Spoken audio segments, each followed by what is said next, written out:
शहजादे, आपको जवाब देना पड़ेगा।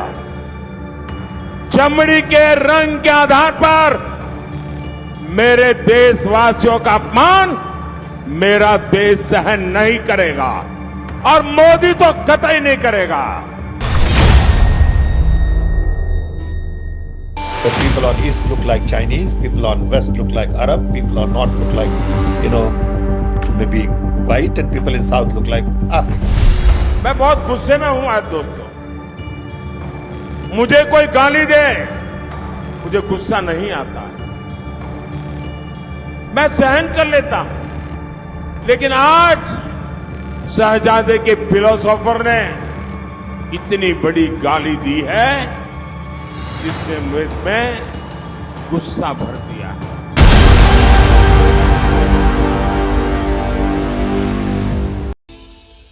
एक बार फिर स्वागत आप सभी का। एबीपी न्यूज देख रहे हैं आप। जरा सोचिए कि चुनाव के बीच अगर नस्लीय टिप्पणी वाले बयान आएंगे तो क्या विरोधी पार्टी को बैठे बिठाए मुद्दा नहीं मिल जाएगा? और हुआ भी वही। सैम पित्रोदा शायद अपने बयानों से बीजेपी पर बाउंसर फेंकने की कोशिश कर रहे थे, लेकिन वो खुद ही हिट विकेट हो गए। भारत की विविधता को समझाने के लिए सैम पित्रोदा ने जो मिसाल पेश की है, उसने न सिर्फ विवाद खड़ा कर दिया बल्कि कांग्रेस को उनके बयान पर सफाई देने के लिए मजबूर होना पड़ा। और 15 दिन के अंदर ये दूसरी बार है जब कांग्रेस सैम पित्रोदा के बयान से पैदा विवाद से निपटने में जुटी है और मोदी समेत पूरी बीजेपी ब्रिगेड ने पित्रोदा के बयान पर ताबड़तोड़ हमले करने शुरू कर दिए। इंडियन ओवरसीज कांग्रेस के अध्यक्ष का नाम है Sam Pitroda.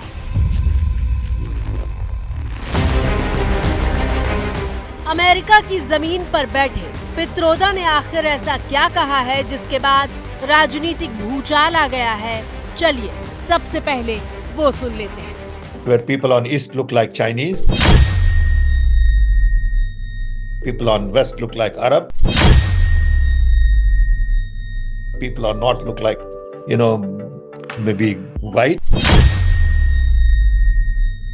and people in south look like Africa.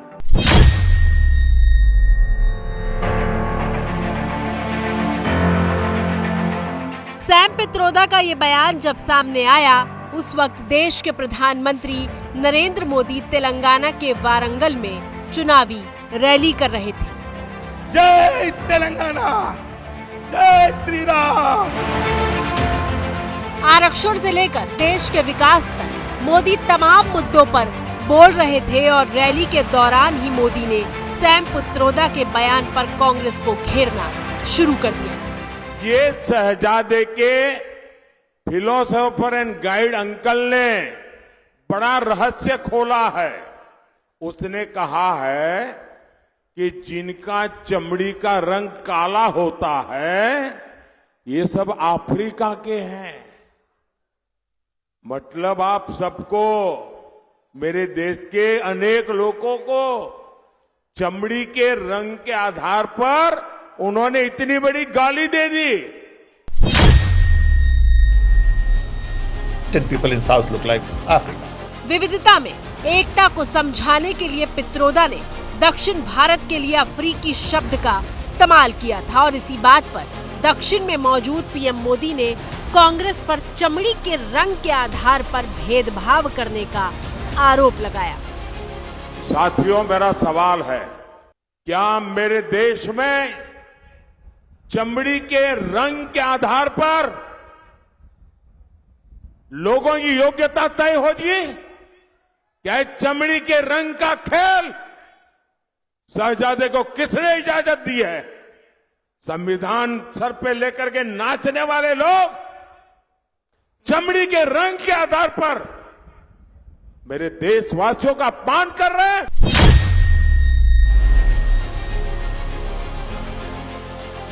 प्रधानमंत्री मोदी यहीं पर नहीं रुके। उन्होंने सैम पित्रोदा के बयान के मायने समझाने के लिए राष्ट्रपति द्रौपदी मुर्मू के चुनाव के वक्त कांग्रेस के विरोध का जिक्र किया और विरोध की वजह को पित्रोदा का बयान बताया।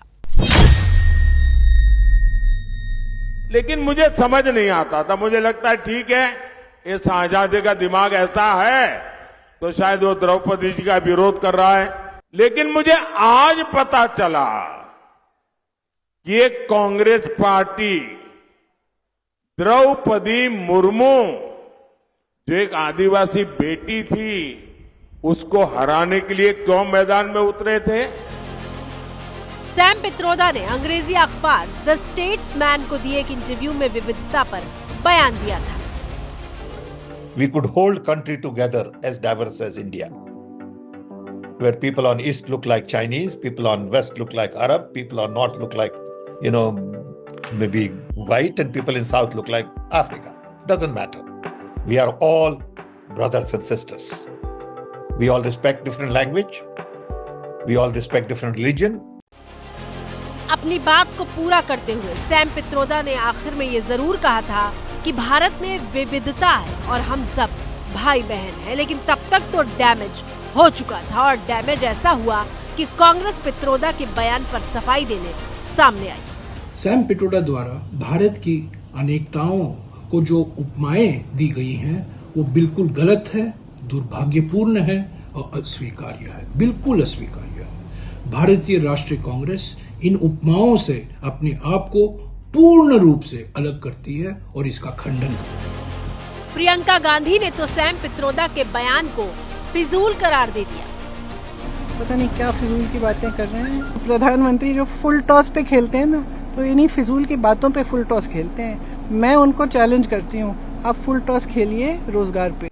लेकिन इस रिपोर्ट को देख रहे तमाम दर्शक भी ये बात जानते हैं कि सैम पित्रोदा कोई साधारण शख्स नहीं है।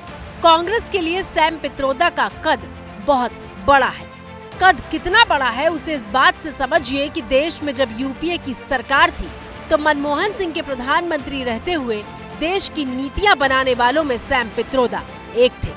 सैम पित्रोदा पूर्व प्रधानमंत्री राजीव गांधी के दोस्त हैं और राहुल गांधी के लिए पित्रोदा न सिर्फ अंकल सैम है बल्कि उनके सलाहकार भी रहे हैं। और आज राहुल पर हमला करने के लिए दोनों के बीच रिश्ते की इसी डोर का इस्तेमाल मोदी ने किया। आज मुझे पता चला कि अमेरिका में इस शहजादे के एक अंकल रहते हैं। ये शहजादे के अंकल वो उनको फिलोसोफर एंड गाइड है। और जैसे क्रिकेट में आजकल थर्ड एम्पायर होता है ना, कोई कंफ्यूजन हो तो थर्ड एम्पायर को पूछते हैं, और वैसे ही ये शहजादे ये थर्ड प्लेयर को कंफ्यूजन होते हैं तो सलाह लेते हैं। जैसे ही घड़ी का काटा दोपहर 2:30 पे आए, बबीता जी का दिल सास बहू साजिश के लिए मचल जाए। और ये है इनकी बहू, पूरे दिन ऑफिस की टेंशन हो जाए गॉन जब ये करें अपना फेवरेट शो फ्री टाइम पे ऑन। इनकी तरह आप भी देखें अपना फेवरेट शो अपने टाइम पर और डाउनलोड कीजिए एबीपी लाइव ऐप अपने स्मार्ट टीवी पर।